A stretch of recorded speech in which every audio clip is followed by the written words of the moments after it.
எல்லாருக்கும் பிரைஸ்லா. தேவனுடைய நாமத்துக்கு மாத்திரம் மகிமை உண்டாவதாக. இன்ற நாள் ஏசப்பா நமக்கு கொடுத்திருக்க வார்த்தை நீதிமொழிகள் 18ஆம் அதிகாரம் 12ஆம் வசனம்.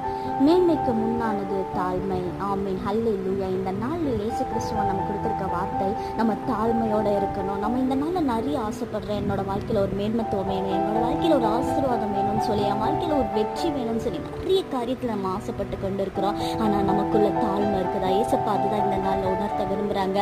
நம்ம தாழ்மையாக இருக்கும்போது இயேசு கிறிஸ்துவ நம்மளோட வாழ்க்கையில் ஒரு பெரிய காரியத்தை செய்ய வல்லமுள்ள தேவனாக இருக்கிறாரு. தன்னைத்தான் உயர்த்துகிறவன் தாழ்த்தப்படுவான், தன்னைத்தான் தாழ்த்துகிறவன் உயர்த்தப்படுவான். ஆமேன். நம்ம தாழ்த்தும் போது, நம்ம அவர் பாதத்தில் நம்ம தாழ்த்தி நம்ம பணியும் போது ஏசப்பா நம்மளை அந்த அளவுக்கு உயர்த்துவாங்க. நம்மளை எவ்வளோக்கு எவ்வளோ உயர்த்துறோமோ அந்த அளவுக்கு நம்ம தாழ்த்தப்படுவோம். ஆமேன். இந்த நாளில் ஒரு தாழ்மை இருக்கணும். இயேசு கிறிஸ்துவானவர் நம்ம வாழ்க்கையில் அந்த ஒரு ஆசீர்வாதத்தை கொடுக்கணும்னா நம்ம வாழ்க்கையில் ஒரு தாழ்மை இருக்கணும். ஆமேன். எல்லாருக்கும் பிரைஸ் லார்ட்.